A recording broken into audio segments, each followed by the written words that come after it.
माना जनाब ने पुकारा नहीं, क्या मेरा साथ भी गवारा नहीं, मुफ्त में बन के चल दिए तन के, वल्ला जवाब तुम्हारा नहीं। সিনেমার পর্দাতেও বহু ক্ষেত্রে আমরা দেখেছি যে একটা অন্যতম চরিত্র হয়ে ওঠে সাইকেল।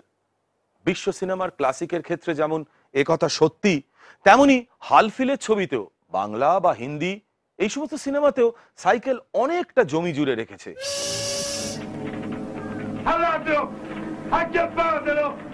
সিনেমায় সাইকেল এটুকু শুনলেই প্রথমেই মনে আসে 1948 সালে ভিত্তোরিও দে সিকার সেই অবিস্মরণীয় সৃষ্টির কথা, বাইসাইকেল থিফ।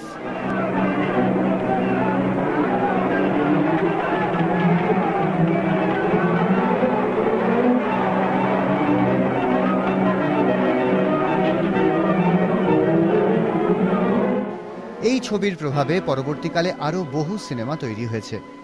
মরিজিও নিচেত্তি 1990 সালে বানালেন দ্য আইসাইকেল থিফ, কিংবা টিম বার্টনের পি-উইজ বিগ অ্যাডভেঞ্চারেও সাইকেল গুরুত্বপূর্ণ হয়ে ওঠে। বাইসাইকেল থিভসের কিছুটা প্রভাব চোখে পড়ে। দ্য সিকার ছবিটিকে সম্মান জানিয়ে 1901-এ চীনে তৈরি হয়েছে বেইজিং বাইসাইকেল। ভারতেও তামিল ছবি পোল্লা ধাওয়ানে বাইসাইকেল থিফের ছায়া চোখে পড়ে। তবে এই তালিকাটাকে এক ধাক্কায় শুইয়ে দিয়েছে 1997 সালে তৈরি ইরানের একটি ছবি, মজিদ মাজিদির চিলড্রেন অফ হেভেন। দ্য সিকার প্রভাব থাকলেও ছবিটি নিজ গুণেই স্বতন্ত্র।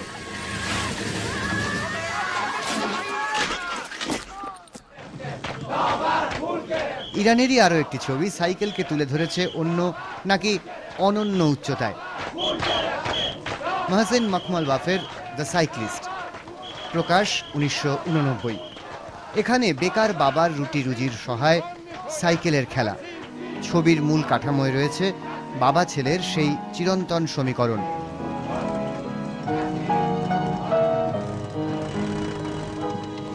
সাইকেলের ব্যবহার প্রসঙ্গে ট্রুফোর লে মিস্তোর নাম করা যায়, কিংবা স্পিলবার্গের ইটির সেই অনবদ্য কারসাজি।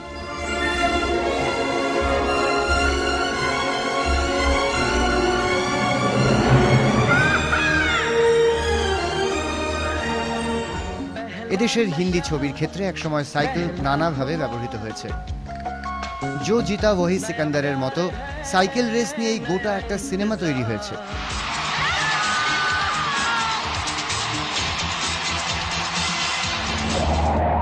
রামগোপাল ভার্মার শিবাও সাইকেলের কম ব্যবহার করেনি।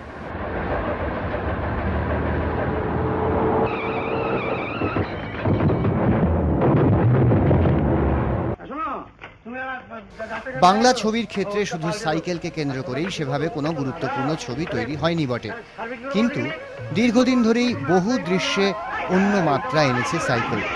প্রোটাগনিস্ট না হলেও ছবির ফ্রেম আর সাইকেলের ফ্রেম এখানে বারে বারে এক হয়ে গিয়েছে।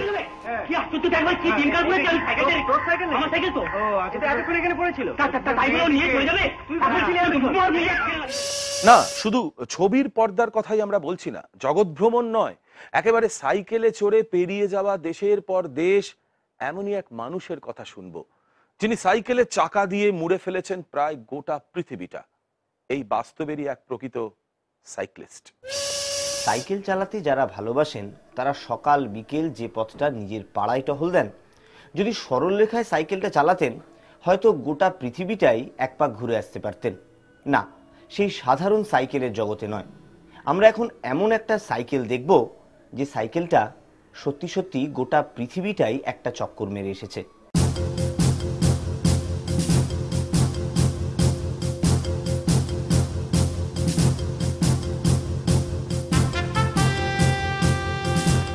হাওড়ার বালিতে বাড়ি দেবজ্যোতি ঘোষের।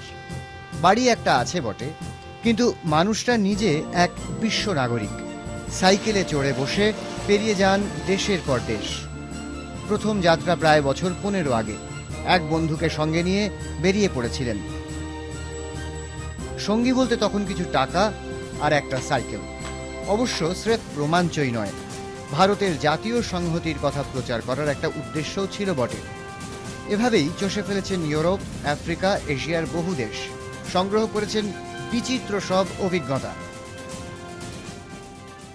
বলতে গেলে যে সো কল যারা হচ্ছে উগ্রবাদী, আমি তাদেরকে অনেককে মিট করেছি, বলেছি এই যে আপনারা এই যে কাজটি করছেন এটা অনেক হচ্ছে বিপজ্জনক কাজ, আপনাদের পরিবার আপনার জন্য অপেক্ষা করছে, আপনাদের সুবিধা অসুবিধাগুলো বলুন, ঠিক সঠিক জায়গায় বলুন, হয়তো সেগুলো প্রবলেমগুলো অনেকটা সলভ হয়ে যাবে।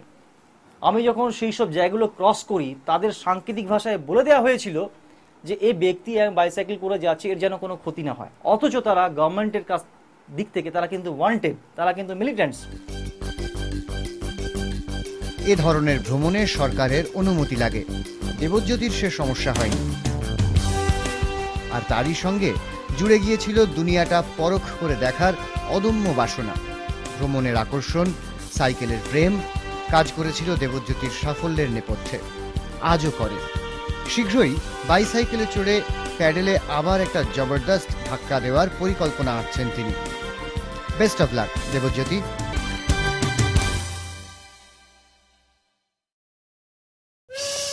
সঙ্গে শুধু একটা সাইকেল পেলে কত মানুষই আমাদের তাক লাগিয়ে দেন। বিশ্ব পরিভ্রমণ নয়, নির্দিষ্ট একটা অঞ্চল চষেই পরিচয় দেন অদ্ভুত দক্ষতার, যেন গোটা পৃথিবীটাই তখন তার চাকার তলায়। এই স্টোরিটা আসলে একটা সাইকেলের স্টোরি, কিংবা ধরুন একটা সাইকেল আর একটা মানুষের স্টোরি, অথবা এভাবেও বলতে পারেন একটা সাইকেল, একটা মানুষ আর একটা গোটা লাইব্রেরির স্টোরি।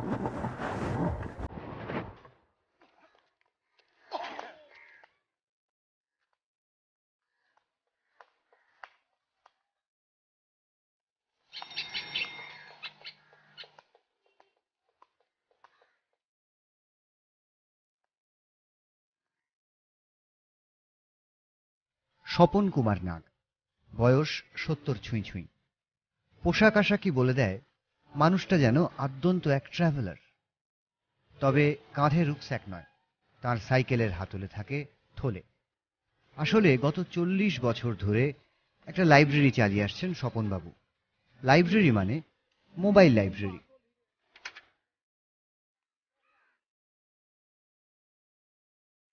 সাইকেলে চেপে ব্যাগে বই ম্যাগাজিন পুরে বেরিয়ে পড়া, তারপর পিচ ঢালা রাস্তা কিংবা এবড়ো খেবড়ো কাঁচা পথ, কর্মব্যস্ত শহর কিংবা দুপুরের নিরালা মফস্বল, বাড়ি বাড়ি গিয়ে বই দেওয়া। দূরত্ব সেখানে কোনো বাধাই নয়, যত দূরের পাঠক তত কাছের বন্ধু।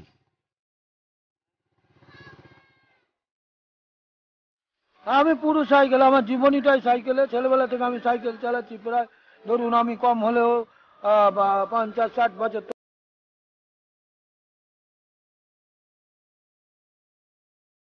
ছোটখাটো কাজ করেন, তা থেকে সংসার চলে। বই পড়িয়ে আর কত লাভ? মাস গেলে কেউ দেয় 10 টাকা, কেউ 20। কিন্তু এই নেশার টানেই মাইলের পর মাইল অনায়াসে ছুটে যাওয়া। সাইকেল আমি এই ধরুন আমার বারাসাত কালীতলা যাচ্ছি, আমি ধরুন রাজাহাট যাচ্ছি, আমি ধরুন আপনার সেই গড়িয়া ফরিয়া এদিকে ধর্মতলা কলেজ সব জায়গায় ঘুরতে। তারপর যেতে যেতে যেতে, না, নদীর সঙ্গে নয়, পথ বেয়ে চলা মানুষটির দেখা হয় এসব পথেই ঘুরে বেড়ানো কচি কাঁচা পশু পাখির সঙ্গে। জিরানোর ফাঁকে এদের সঙ্গে চুটিয়ে আড্ডা, তারপর আবার প্যাডেলে পা। আর যারা পথে নয় পথের পাশে থাকেন, সেই তথাকথিত শিক্ষিত সমাজ এই ভোলা ভালা লোকটাকে বুঝেই উঠতে পারেন না। কেউ বলেন খ্যাপা, কেউ বলেন বদ্ধ উন্মাদ। স্বপনবাবু অবশ্য বিলক্ষণ বোঝেন পর্যটনের সার কথা। যেখান থেকে এলাম সেটাও ভালো নয়, যেখানে যাব সেটাও ভুল, শুধু মাঝের যাত্রাটুকুই সত্য সুন্দর। হরিশপুর জংশনে ব্রেক করছি, টিভির সামনে থেকে সরে দাঁড়াবেন না।